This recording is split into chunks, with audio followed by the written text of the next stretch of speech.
Hello बच्चों, अब हम इसका थर्ड क्वेश्चन करेंगे आज पेज नंबर 6 पे केमिस्ट्री का। ये क्वेश्चन नंबर 2 हम पिछली वीडियो में कर चुके हैं।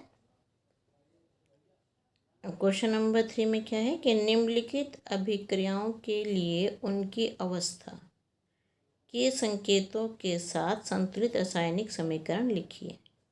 उनकी अवस्था के बारे में भी बताना है हमें।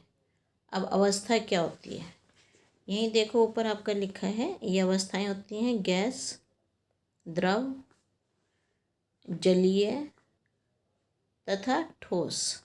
4 अवस्थाएं होती हैं इसमें। गैस को जी लिखते हैं, यहाँ लिखना क्रमशः। क्रमशः का मतलब पहला वाला पहला है, दूसरा वाला दूसरा। गैस को जी लिखते हैं। द्रव को इंग्लिश में लिक्विड कहते हैं तो एल लिखेंगे। जलीय मतलब एक्वस, AQ, जिसको जल में घोल के बनाया जाए, एक्वस AQ। ये विलयन, इसको विलयन भी कह सकते हैं, सॉल्यूशन भी इसको कहते हैं।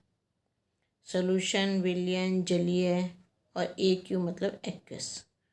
और ठोस अवस्था S मतलब सॉलिड। ये 4 अवस्थाएं हैं, ये हमें बतानी है आपके क्वेश्चन नंबर 3 में। तो शुरू करते हैं ये क्वेश्चन हम। इसका फर्स्ट पार्ट है जल में बेरियम क्लोराइड। पहले है बेरियम क्लोराइड, तो इसका ये बेरियम क्लोराइड है BaCl2। देखो इसका लिखने का मेथड भी साथ साथ देखते रहो। B के साथ A छोटा है, C बड़ा है, फिर L छोटा है, BaCl2। आगे पढ़ते हैं इसमें। तथा सोडियम सल्फेट के विलयन। जल में बेरियम क्लोराइड तथा सोडियम सल्फेट के विलयन, तो इसका मतलब दोनों का विलयन हो गया। विलयन है तो आपको पता है कि विलयन अभी मैंने ऊपर बताया आपको, एक्वस AQ। जहाँ भी विलयन होगा वहाँ AQ लिखोगे आप। सोडियम सल्फेट का विलयन, सोडियम सल्फेट का सूत्र आप याद कर लेना, Na2SO4। ये भी क्योंकि विलयन है तो AQ हो गया ये भी, ठीक है। फिर गिव्स सोडियम क्लोराइड का विलयन तथा अघुलनशील विलयन सोडियम क्लोराइड NaCl। ये भी विलयन है तो AQ लिख देंगे इसको भी हम। और प्लस बेरियम सल्फेट BaSO4, ये सॉलिड, यहाँ पे आ जाएगा सॉलिड, क्योंकि अवक्षेप जो होते हैं वो हमेशा सॉलिड होते हैं। जैसे कि आप पत्ती को छानते हो, क्योंकि वो अलग हो जाती है तो वो अवक्षेप, को भी अवक्षेप होगा वो सॉलिड होगा। अब इसको बताना है, बैलेंस करना है, इसको हमने संतुलित करना है हमने इसको। तो देखते हैं Ba के कितने हैं परमाणु, 1 है। Cl के कितने हैं, 2। Na के कितने हैं, 2। S के 1, O के 4। अब राइट साइड में देखते हैं, इधर ये अभिकारक है इधर वाला, और इधर वाले होते हैं उत्पाद। तो अब उत्पाद के देखते हैं। यहाँ पहले Ba लिखा है तो यहाँ Ba का हम चेक कर लेते हैं। पहले Ba 1 है इसका, फिर Cl है तो यहाँ Cl का चेक कर लेते हैं, 1 है इसका भी। यहाँ Na लिखा है तो अब Na का चेक करते हैं, Na का 1। अब S को चेक करते हैं, यहाँ पे S का 1 है, O के 4 है। तो देखो दोनों तरफ बराबर हैं सारे, यहाँ नहीं बराबर नहीं है, यहाँ Cl के 2 हैं, यहाँ Cl का 1 है। और Na का भी फ़र्क है, ये डबल है तो यहाँ पे डबल 2 हैं, इसको हमें, यहाँ Na के 2 हैं, यहाँ पे Na का 1 है, तो हम पहले इधर डबल करेंगे तो यहाँ 2 लिखेंगे। तो इस समीकरण को लिखते हैं BaCl2 प्लस Na2SO4 गिव्स, यहाँ 2 से गुणा करेंगे 2NaCl। अब ये 2 Na के हो गए और 2 Cl के हो गए।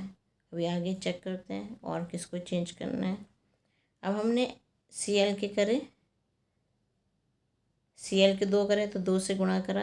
अब देखा कि Na के भी 2 गए, क्योंकि जब गुणा करेंगे तो दोनों से गुणा होगी, 2Na और 2Cl, दोनों के 2 2 हो गए।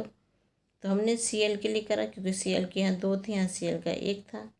हमने Cl के 2 करने के लिए करा, Cl के 2 गए तो Na के 2 गए, यहाँ भी Na के 2 हैं, तो इसका मतलब ये संतुलित हो गई।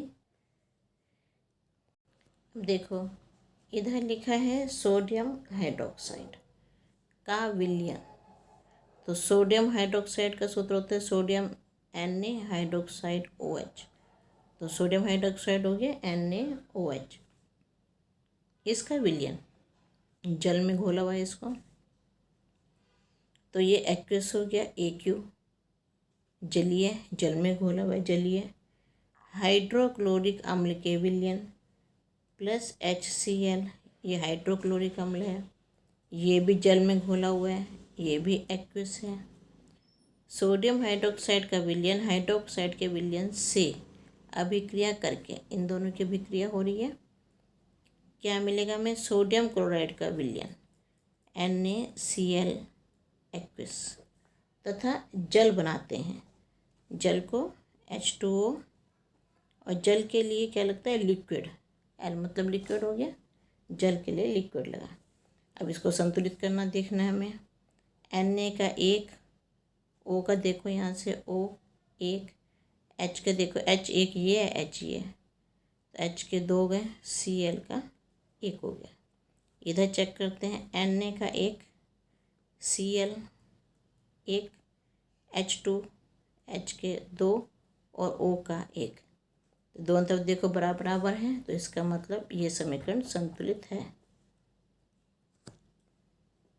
NaOH प्लस HCl गिव्स, ये हमारा इसका आंसर आ गया।